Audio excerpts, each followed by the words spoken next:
TABBY by Winston Marks. This story has been in print just a few times. It appeared in the March 1954 issue of Worlds of If magazine, then again in the UK version of the same just 3 months later. It was included in a collection of the author's stories written and published between 1953 and 1958 entitled The First Golden Age of Science Fiction Megapack in 2014. Then 2 years later it appeared in an anthology called Other Life, an anthology of non-terrestrial biology. Read by Darrell T. Smith II for my channel, Quasar Spectra.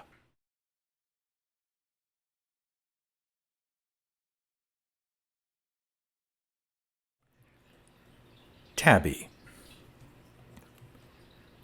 April 18th, 1956. Dear Ben, it breaks my heart you didn't sign on for this trip.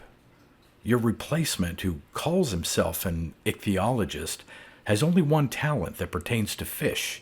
He drinks like one. There are 9 of us in the expedition, and every one of us is fed up with this joker, Cleveland, already. We've only been on the island a week, and he's gone native, complete with beard, bare feet, and bone laziness. He slops around the lagoon like a beachcomber and hasn't brought in a decent specimen yet. The island is a bit of paradise, though. Wouldn't be hard to let yourself relax under the palms all day instead of collecting blisters and coral gashes out in the bright sun of the atoll. No complaints, however. We aren't killing ourselves, and our little camp is very comfortable. The portable lab is working out fine, and the screened sleeping tent houses have solved the one big nuisance we've suffered before: insects. I think an entomologist would find more to keep him busy here than we will. Your ankle should be usable by the time our next supply plane from Hawaii takes off. If you apply again at the Foundation right now, I'm sure Sellers and the others will help me get rid of Cleveland, and there'll be an open berth here. Got to close now. Our amphib jets off in an hour for the return trip. Hope this note is properly seductive. Come to the Isles, boy, and live. Cordially, Fred. May 26th, 1956. Dear Ben, now aren't you sorry you didn't take my advice? I'm assuming you read the papers, and also that too tight a censorship hasn't clamped down on this thing yet. Maybe I'm assuming too much on the latter. Anyhow, there's a detailed version from an actual eyewitness. That's right, I was right there on the beach when the saucer landed, only it looked more like a king-size poker chip, about 6 feet across and 8 inches thick, with a little hemispherical dome dead center on top. It hit offshore about 75 yards with a splash that sounded like a whale's tail. Jenner and I dropped our seine, waded to shore, and started running along the beach to get opposite it.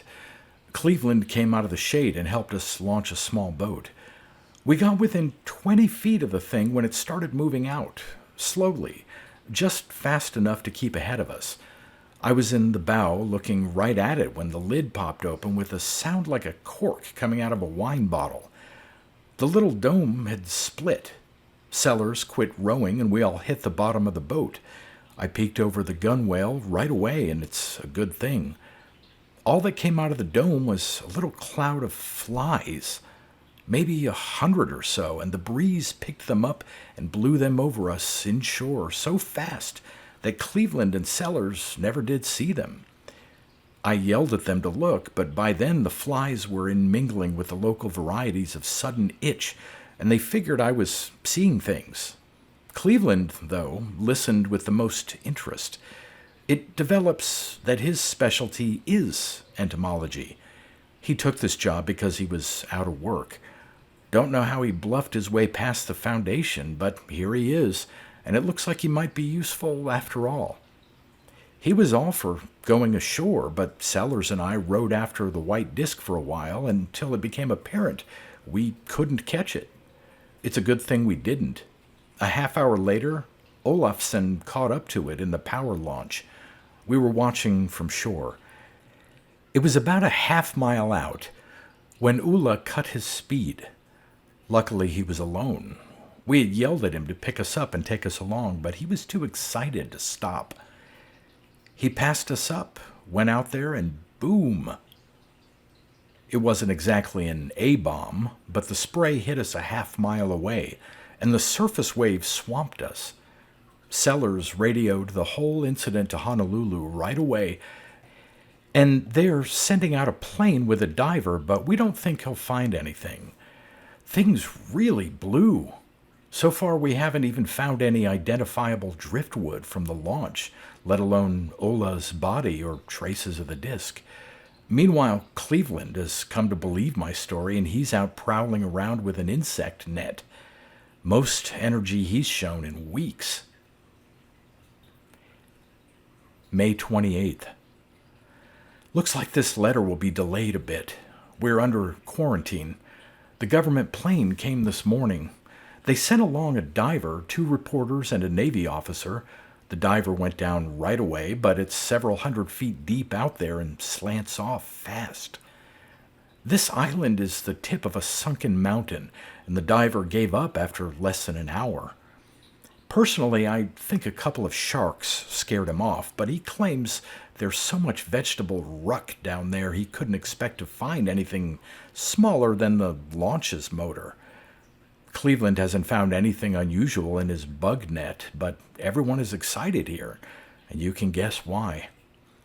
When the saucer reports stopped cold about a year ago, you'll remember, it made almost as much news for a while as when they were first spotted. Now the people out here are speculating that maybe this disk thing came from the same source as the saucers, after they had a chance to look us over, study our ecology, and return to their base. Cleveland is the one who started this trend of thought with his obsession that the flies I reported seeing are an attack on our planet from someone out in space. Commander Clausen, the Navy officer, doesn't know what to think. He won't believe Cleveland until he produces a specimen of the fly from Mars. But then he turns around and contradicts himself by declaring a temporary quarantine until he gets further orders from Honolulu. The reporters are damned nuisances. They're turning out reams of Sunday supplement type stuff and pestering the devil out of Sparks to let them wire it back, but our radio is now under Navy control too. Sure is crowded in the bunkhouse with the 6 additional people, but no one will sleep outside the screen. May 29th. Cleveland thinks he has his specimen. He went out at dawn this morning and came in before breakfast. He's quit drinking, but he hasn't slept in 3 days now and looks like hell. I thought he was getting his fancy imagination out of the bottle, but the soberer he got, the more worried he looked over this invasion idea of his. Now he claims that his catch is definitely a sample of something new under our particular sun. He hustled it under a glass and started classifying it. It filled the bill for the arthropods, class Insecta. It looked to me, in fact, just like a small, ordinary blowfly, except that it has green wings, and I mean green, not just a little iridescent color. Cleve very gently pulled one wing off, and we looked at it under low power. There is more similarity to a leaf than to a wing. In the bug's back is a tiny pocket, a sort of reservoir of the green stuff, and Cleve's dissection shows tiny veins running up into the wings. It seems to be a closed system with no connection with the rest of the body except the restraining membrane. Cleveland now rests his extraterrestrial origin theory on an idea that the green stuff is chlorophyll. If it is chlorophyll, either Cleve is right or else he's discovered a new class of arthropods. In other respects, the critter is an ordinary biting and sucking bug with the potentials of about a deer fly for making life miserable. The high-power lens showed no sign of unusual or malignant microscopic life inside or out of the thing. Cleve can't say how bad a bite would be because he doesn't have his entomologist kit with him, and he can't analyze the secretion from the poison gland. The commander has let him radio for a botanist and some microanalysis equipment. Everyone was so pitched up that Cleve's findings have been rather anticlimactic. I guess we were giving more credence to the space invader theory than we thought. But even if Cleve has proved it, this fly doesn't look like much to be frightened over. The reporters are clamoring to be let loose, but the quarantine still holds. June 1st. By the time the plane with the botanist arrived, we were able to gather all the specimens of Tabbynidae viridis, Cleveland's designation, that he wanted. Seems like every 10th flying creature you meet is a green tabby now. The botanist helped Cleve and me set up the biokit, and he confirmed Cleve's guess. The green stuff is chlorophyll, which makes tabby quite a bug. Kaiser, the youngest reporter, volunteered to let a tabby bite him. It did without too much coaxing. Now he has a little itchy bump on his wrist, and he's happily banging away at his typewriter on a story titled, "I Was Bitten by the Bug from Space." That was hours ago, and we haven't learned anything sinister about the green fly, except that it does have a remarkable breeding ability. One thing the reporter accomplished: we can go outside the screened quarters now without wondering about catching space typhus. June 2nd. The quarantine was probably a pretty good idea. Cleve has turned up some dope on Tabby's life cycle that makes us glad all over that we are surrounded by 1,000 miles of salt water. Tabby's adult life is only a couple of days, but she is viviparous, prolific, some 1,000 young at a sitting, and her green little microscopic babies combine the best survival features of spores and plankton, minus one. They don't live in salt water, but they do very well almost any place else. We've watched them grow on hot rocks, leaves, in the sand, and best of all, filter down a little into the moist earth. They grow incredibly fast with a little sun, so the chlorophyll is biologically justified in the life cycle.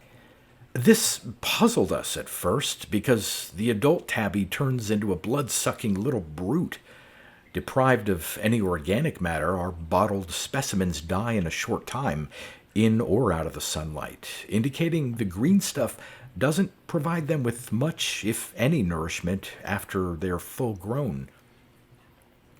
Now we are waiting for a supply of assorted insecticides to find the best controls over the pests. The few things we had on hand worked quite well, but I guess they aren't forgetting our sad experience with DDT a few years back. The tabbies now outnumber all the other insects here, and most outside work has been halted. The little green devils make life miserable outside the tent houses. We have built another screened shelter to accommodate the latest arrivals. We're getting quite a fleet of amphibian aircraft floating around our lagoon. No one will be allowed to return until we come up with all the answers to the question of controlling our insect invasion. Cleveland is trying to convince Sellers and the commander that we should get out and send in atomic fire to blow the whole island into the sea. They forwarded his suggestion to the UN committee, which now has jurisdiction, but they wired back that if the insect is from space, we couldn't stop other disks from landing on the mainlands. Our orders are to study the bug and learn all we can. Opinion is mixed here. I can't explain the flying disc unless it's extraterrestrial, but why would an invader choose an isolated spot like this to attack? Cleve says this is just a test patch and probably under surveillance, But why such an innocuous little fly if they mean business? The newsmen are really bored now. They see no doom in the bugs, and since they can't file their stories, they take a dim view of the quarantine. They have gotten up an evening fishing derby with the crew members of the planes. Have to fish after dusk. The tabbies bite too often as long as the sun is up. Cleve has turned into a different man. He is soft-spoken and intense. His hands tremble so much that he is conducting most of his work by verbal directions with the botanist and me to carry them out. When his suggestion about blowing up the atoll was turned down, he quit talking, except to conduct his work. If things were half as ominous as he makes out, we'd be pretty worried. June 4th. The spray planes got here and none too soon. We were running out of drinking water. The tabbies got so thick that even at night a man would get stung insane if he went outside the screen. The various sprays all worked well. This evening the air is relatively clear. Incidentally, the birds have been having a feast. Now the gulls are congregating to help us out like they did the Mormons in the cricket plague. The spiders are doing all right for themselves, too. In fact, now that we have sprayed the place, the spiders and their confounded webs are the biggest nuisance we have to contend with. They're getting fat and sassy. Spin their webs between your legs if you stand still a minute too long. Remind me of real estate speculators in a land boom, the little bastardly opportunists. As you might gather, I don't care for brothers Arachnidae. They make everyone else nervous, too. Strangely, Cleveland, the entomologist, gets the worst jolt out of them. He'll stand for minutes at the screen watching them spin their nasty webs and skipping out to dejuice a stray tabby that the spray missed. And he'll mutter to himself and scowl and curse them. It is hard to include them as God's creatures. Cleve still isn't giving out with the opinions. He works incessantly and has filled 2 notebooks full of data. Looks to me like our work is almost done. August 7th, year of our Lord, 1956. To whom it will never concern. I can no longer make believe this is addressed to my friend Ben Tobin. Cleveland has convinced me of the implications of our tragedy here. But somehow it gives me some crazy, necessary ray of hope to keep this journal until the end. I think the real horror of this thing started to penetrate to me about June 6th.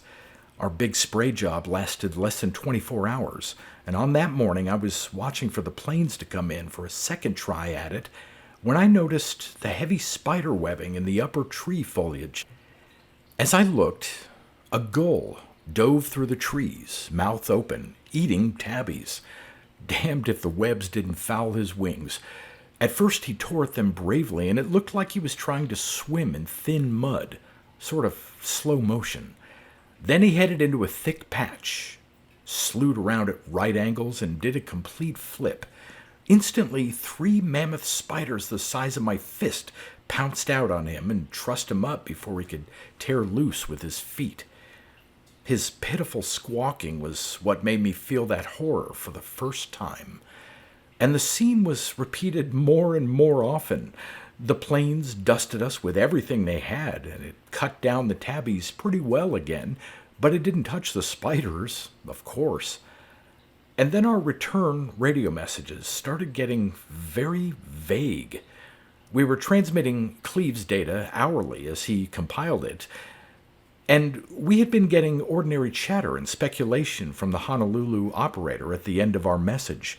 That stopped on the 6th of June.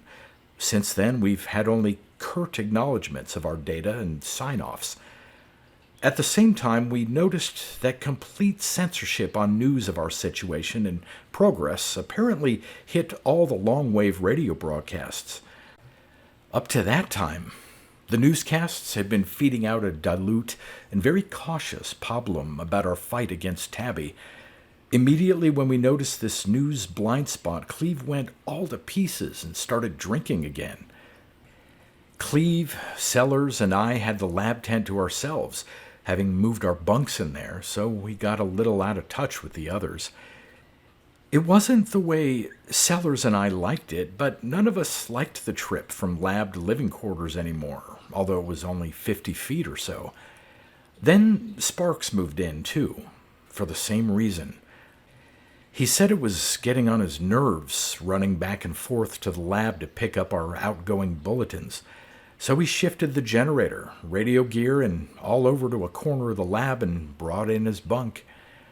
By the 10th of June, we could see that the spraying was a losing battle, and it finally took the big tragedy to drive home the truth that was all about us already. When the crew got ready to go out to their planes on the 11th, everyone except the four of us in the lab tent was drafted to help clear webs between the tents and the beach. We could hear them shouting from tent to tent as they made up their work party.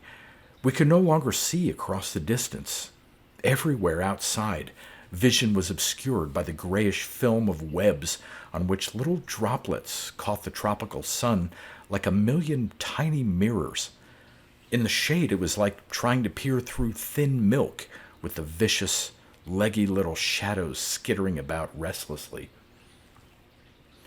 As usual, in the morning, the hum of the tabbies had risen above the normal jungle buzzing, and this morning it was the loudest we'd heard it. Well, we heard the first screen door squeak open, and someone let out a whoop as the group moved out with brooms, palm fronds, and sticks to snatch a path through the nightmare of spider webs. The other two doors opened and slammed, and we could hear many sounds of deep disgust voiced amid the grunts and thrashings. They must have been almost to the beach when the first scream reached us. Cleve had been listening in fascination, and the awful sound tore him loose of his senses. He screamed back. The rest of us had to sit on him to quiet him. Then the others outside all began screaming. Not words, just shattering screams of pure terror, mixed with roars of pain and anger. Soon there was no more anger, just horror. And in a few minutes they died away. Sellers and Sparks and I looked at each other. Cleve had vomited and passed out. Sparks got out Cleve's whiskey, and we spilled half of it, trying to get drinks into us. Sparks snapped out of it first. He didn't try to talk to us. He just went to his gear, turned on the generator, and warmed up the radio. He told Honolulu what had happened as we had heard it. When he finished, he keyed over for an acknowledgement. The operator said to hold on for a minute. Then he said they would try to dispatch an air task force to get us off, but they couldn't be sure just when. While this was coming in, Cleve came to his senses and listened. He was deadly calm now, and when Honolulu finished, he grabbed the mic from Sparks, cut in the TX, and asked, "Are they landing discs on the mainlands?" The operator answered, "Sorry, that's classified." "For God's sake," Cleve demanded, "if you're ready to write us off, you can at least answer our questions. Are there any of the green sons of bitches on the mainland?" There was another little pause, and then, "Yes." That was all. Sparks ran down the batteries, trying to raise them again for more answers, but no response. When the batteries went dead, he checked the generator that had kicked off. It was out of gasoline. The drums were on the beach. Now we were without lights, power, and juice for our other radios. We kept alive the first few days by staying half drunk. Then Cleve's case of whiskey gave out, and we began to get hungry. Sparks and Sellers set fire to one of our straw-ticking mattresses and used it as a torch to burn their way over to the supply tent about 30 feet away. It worked fairly well. The silky webs flashed into nothing as the flames hit them, but they wouldn't support the fire, and other webs streamed down behind the two. They had to burn another mattress to get back with a few cases of food. Then we dug a well under the floor of our tent, hit water within a few feet, but when we cut through the screen floor, it cost us sentry duty. We had to have one person awake all night long to stamp on the spiders that slipped in around the edge of the well. Through all of this, Cleveland has been out on his feet. He has just stood and stared out through the screen all day. We had to force him to eat. He didn't snap out of it until this morning. Sparks couldn't stand our radio silence any longer, so he talked Sellers into helping him make a dash for the gas drums on the beach. They set fire to 2 mattresses and disappeared into the tunnel of burned webs that tangled and caved in behind them. When they were gone, Cleveland suddenly came out of his trance and put a hand on my shoulder. I thought for a moment he was going to jump me, but his eyes were calm. He said, "Well, Fred, are you convinced now that we've been attacked?" I said, "It makes no sense to me at all. Why these little flies?" Cleve said, "They couldn't have done better so easily. They studied our ecology well. They saw that our greatest potential enemy was the insect population, and the most vicious part of it was the spider. Tabanidae viridis was not sent just to plague us with horsefly bites. Tabby was sent to multiply and feed the arachnids. They're durable species in all climates, and if our botanist were still alive, he could explain in detail how long our plant life can last under this spider infestation. Look for yourself," he said, pointing outside.